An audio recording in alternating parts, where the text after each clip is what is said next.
The Roaring Twenties roared loudest and longest on the New York Stock Exchange. Share prices rose to unprecedented heights. The Dow Jones Industrial Average increased sixfold from 63 in August 1921 to 381 in September 1929. After prices peaked, economist Irving Fisher proclaimed stock prices have reached what looks like a permanently high plateau. The epic boom ended in a cataclysmic burst. On Black Monday, October 28, 1929, the Dow declined nearly 13%. On the following day, Black Tuesday, the market opened nearly 12% down. By mid November, the Dow had lost almost half of its value. The slide continued through the summer of 1932 when the Dow closed at 41.22, its lowest value of the 20th century, 89% below its peak. The Dow did not return to its pre crash heights until November 1954. The financial boom occurred during an era of optimism. Families prospered. Automobiles, telephones, and other technologies proliferated. Ordinary men and women invested growing sums in stock and bonds.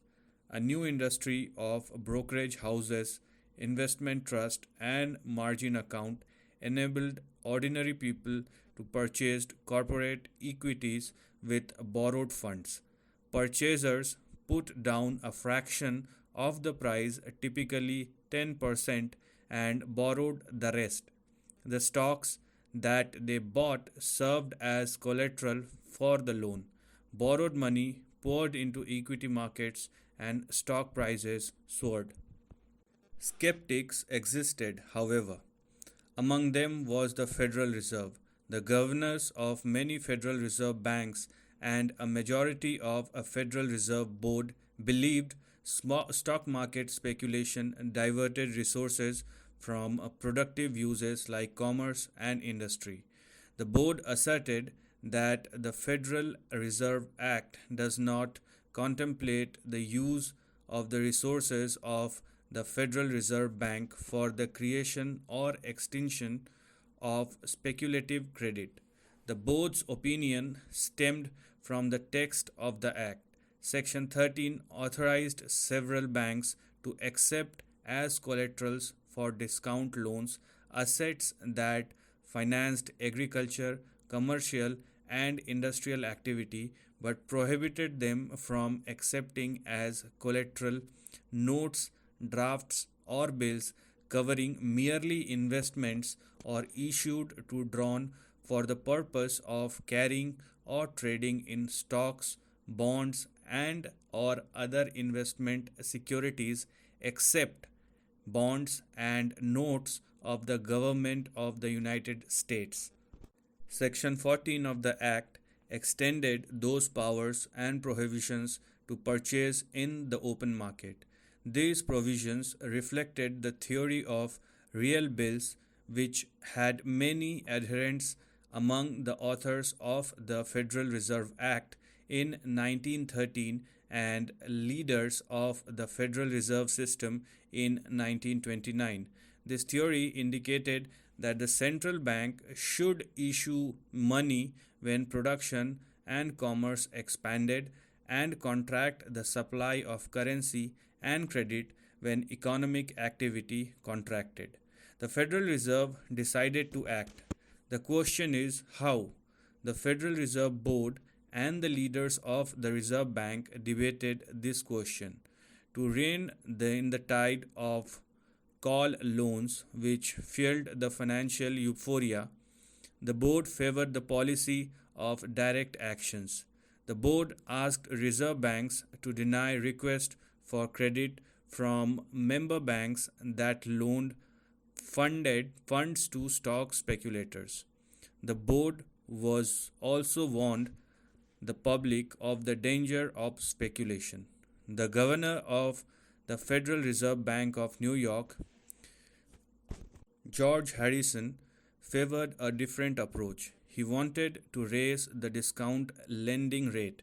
This action would directly increase the rate that banks paid to borrow funds from the Federal Reserve and indirectly raise rates paid by all borrowers, including firms and consumers. In 1929, New York repeatedly requested to raise its discount rate. The board denied several of the requests.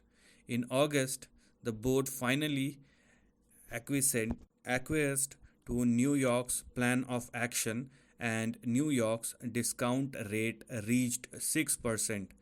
The Federal Reserve's rate increase had unintended consequences. Because of the international gold standard, the Fed's action forced foreign central banks to raise their own interest rates. Tight money policies tipped economies from around the world into recession. International commerce contracted and the international economy slowed. The financial boom, however, continued. The Federal Reserve watched anxiously. Commercial banks continued to loan money to speculators, and other lenders invested increasing sums in loans to brokers. In September 1929, stock prices gyrated with sudden declines and rapid recoveries. Some financial lenders continued to encourage investors to purchase equities, including Charles E. Michel, the president of the National City Bank and a director of the Federal Reserve Bank of New York. In October, Michel and a coalition of bankers attempted to restore confidence by publicly purchasing blocks of shares at high prices. This effort failed. Investors began selling madly. Share price plummeted. Funds that fled the stock market flowed into New York's city commercial banks. These banks also assumed millions of dollars in stock market loans. The sudden surge strained banks. As deposits increased, banks' reserve requirements rose, but banks' reserve fell as depositors withdrew cash, bank purchased loans, and checks cleared slowly. The counterpoised flows left many banks temporarily short of reserves. To relieve the strain, the New York Fed sprang into action. It purchased government securities on the open market, expedited leading through its discount window, and lowered the discount rate. It assured commercial banks that it would supply the reserves that needed. These actions increased total reserves in the banking system, relaxed the reserve constraint faced by banks in the New York City, and enabled financial institutions to remain open for business and satisfy their customers' demand during the crisis. The action also kept short-term interest rate from rising to disruptive levels which frequently occurred during financial crises. At the time, the New York's Fed action were controversial. The board and several reserve banks complained that New York exceeded its authority. In hindsight, however, these actions helped to contain the crisis in the short run. The stock market collapsed, but commercial banks near the center of the storm remained in operational. While New York's action protected commercial banks, the stock market crash still hammered commerce and manufacturing. The crash frightened investors and consumers. Men and women lost their life savings, feared for their jobs, and worried whether they could pay their bills. Fear and uncertainty reduced purchases of big ticket items like automobiles that people bought with credit. Firms like Ford Motors saw demand decline, so they slowed production and furloughed workers. Unemployment rose, and the contraction that had begun in the summer of 1929 deepened. While the crash of 1929 curtailed economic activity, its impact faded within a few months, and by the fall of 1930, economic recovery appeared imminent. Then, problem in another portion of the financial system turned what may have been a short, sharp recession into our nation's longest, deepest depression.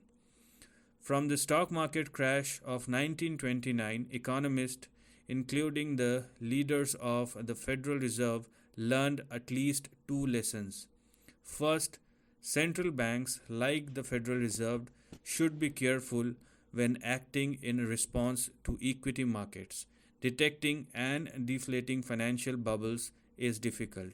Using monetary policies to restrain investors' exuberance may have both unintended and undesirable consequences.